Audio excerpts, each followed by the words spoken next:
Nous sommes de retour sur Direct Investisseur et nous recevons en duplex Jérôme Vignerier, analyste indépendant.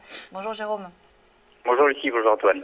Alors, on va parler des indices européens. Tout d'abord, le CAC, on a vu ce matin, qui performait bien, et le Stoxx 600 également, des 600 principales valeurs européennes qui également surperforment. On est à plus de 2% ce matin, donc une belle performance du Stoxx 600. Est-ce que vous pensez finalement que ça va continuer, ça va se poursuivre cette belle envolée de ce matin? Oui, c'est vraiment mon sentiment. En fait, ça fait quelques semaines que j'évoque déjà une situation de consolidation depuis les plus hauts annuels.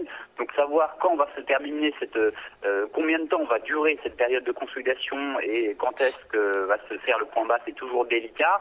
Mais l'idée globale, c'est qu'on est dans un marché haussier.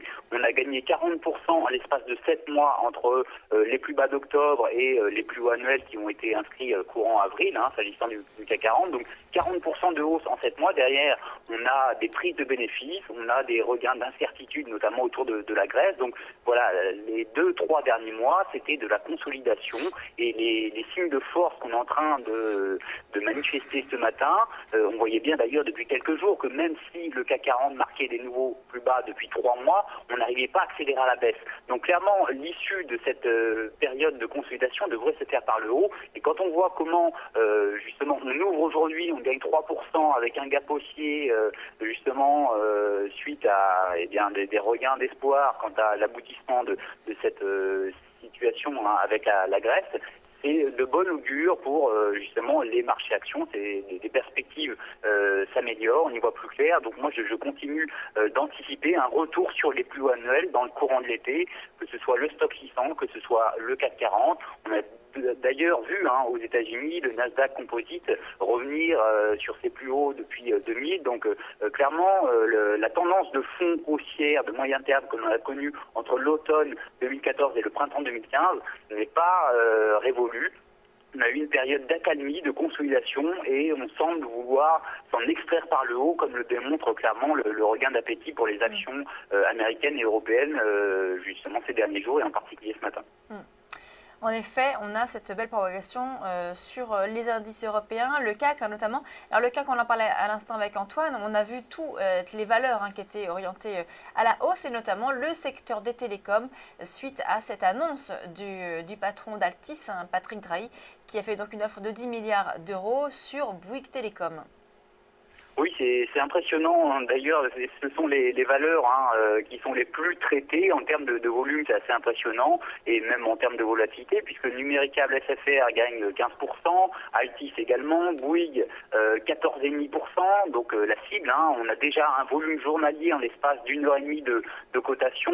Et puis il y a des Orange en bénéficient, puisqu'il y a gagne une douzaine de pourcents, et Orange est un peu derrière à plus 8,5%. Mais quoi qu'il en soit, cette nouvelle a clairement dynamisé, et le secteur des télécoms au niveau européen en bénéficie lui aussi, puisqu'on gagne 3%. Donc voilà, c'est un secteur qui est déjà bien orienté depuis plusieurs mois, et Numéricable qui est justement le nouveau trublion depuis quelques mois, un parcours boursier assez exceptionnel. D'ailleurs, on est sur le point d'inscrire de nouveaux plus historiques sur cette valeur. Mais c'est vrai qu'intervenir sur ce type de valeur après la nouvelle et après des gaps de 10 à 12% est difficile en termes de money management. Donc soit on est positionné, mais c'est vrai qu'il est difficile de rentrer après la nouvelle. Voilà, justement, oui, c'est vrai que c'est ce que j'allais vous demander, Jérôme, parce que là, effectivement, pour des investisseurs qui souhaitent entrer sur des valeurs télécom et qui ne sont pas en position,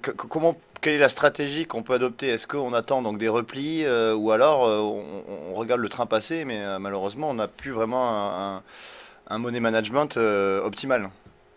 Là encore, tout dépend de quel type d'investisseur on parle. Si on est investisseur actif très court terme, on peut, quand on a ce type de mouvement en cours de séance, trouver un timing d'intervention. C'est que généralement, on a l'impulsion dès l'ouverture, après ça retombe. On peut d'ailleurs voir sur les graphiques intraday des courbes qui se stabilisent, des volumes qui baissent, et généralement, on peut avoir dans le courant de la journée, généralement dans l'après-midi, une réplique, c'est-à-dire une nouvelle poussée haussière qui bénéficie tout simplement des nouvelles qui ont été publiées ou ou des rumeurs, comme c'est le cas en ce moment, et on peut comme ça bénéficier, essayer d'exploiter en fait la volatilité pour capter 2, 3, 4% en cours de séance. Mais dans une optique moyen terme, c'est vrai qu'après ces bons que l'on a ce matin, c'est difficile. Il vaut mieux voir comment les investisseurs vont digérer la nouvelle. Est-ce que le mouvement va être durable? Pour le moment, c'est un peu difficile de savoir si ça va se confirmer, si on va franchir les nouveaux plus hauts. Donc, dans une optique moyen terme, c'est vrai qu'on n'a pas de timing d'intervention sur les niveaux actuels. Dans une optique très court terme, on peut en intraday tout simplement avoir des poursuites de cette accélération haussière. Alors c'est vrai que là, aujourd'hui, on voit les effets bénéfiques de cette annonce sur l'ensemble des valeurs du secteur. Le gouvernement qui estime que ce n'est pas une offre souhaitable parce que ce sera préjudiciable en termes d'emploi, d'investissement, de services même à la clientèle. Donc le gouvernement, c'est une affaire privée, donc il n'a pas vraiment, qui peut dire son avis, mais qui n'aura pas vraiment de poids dans cette affaire. Est-ce que vous estimez que cette consolidation n'est pas souhaitable pour le secteur? Ça pourrait du coup, en termes d'investisseurs, avoir des effets négatifs à terme?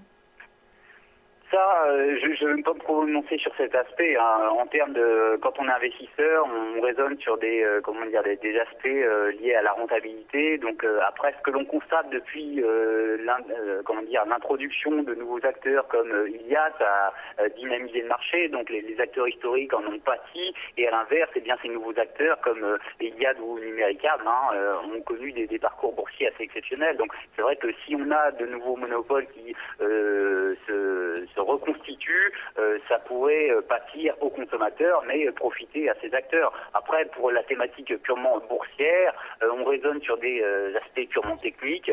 On constate un appétit acheteur pour les valeurs télécoms. Donc, si on souhaite surfer sur la tendance, pour le moment, on voit que cette concentration est appréciée par les investisseurs et donc potentiellement, il y a des mouvements à exploiter.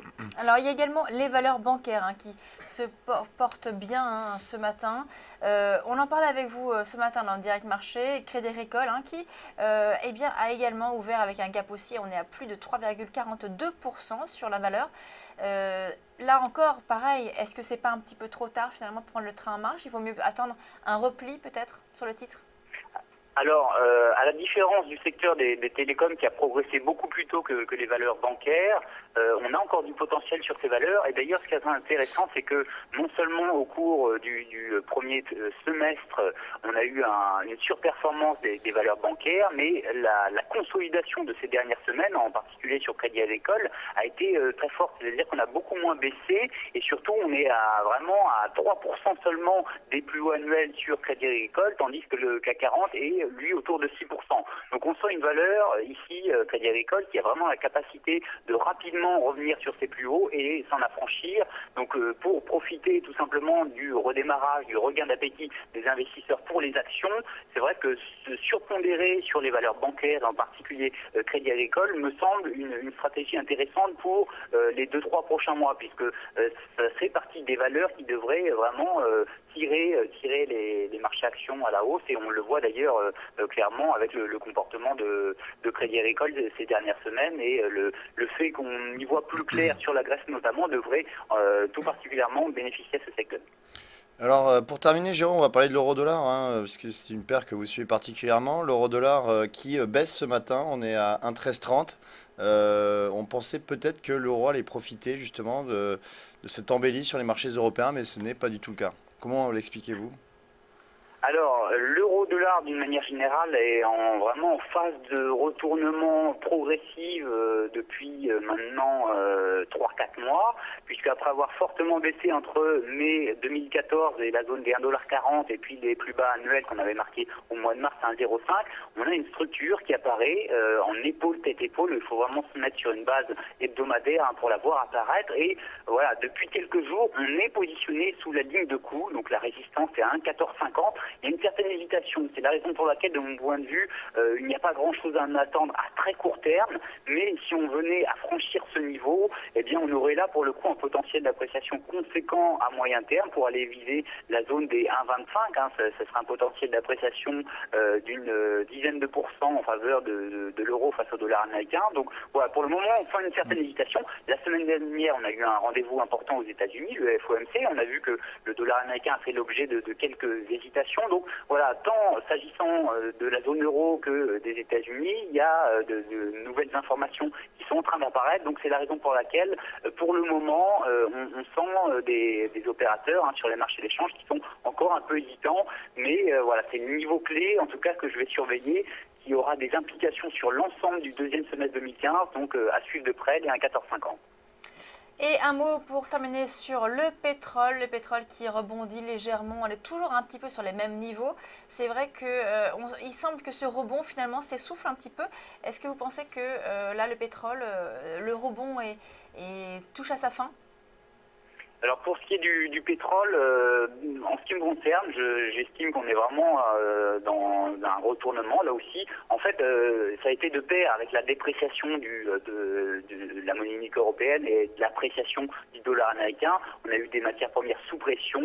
On l'a vu, l'ensemble du secteur pétrolier énergétique en a souffert au cours de la deuxième partie de 2014. Et puis depuis le début de l'année, c'est en train de s'améliorer. Donc le pétrole, que ce soit le Brent ou le WTI, ne fait pas grand-chose. On est autour des $60 pour le WTI échéance juillet 2015, pourrait, de mon point de vue, repartir à la hausse vers la zone des 68-70 dollars dans le courant de l'été. Mais là aussi, on devrait voir si l'euro-dollar franchit ces niveaux à 1,1450.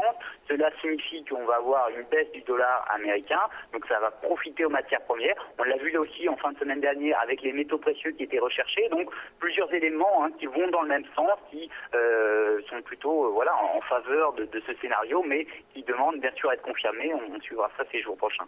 Merci beaucoup Jérôme Vignorier, donc analyste indépendant. Merci beaucoup. On passe à la suite de Direct Investisseur.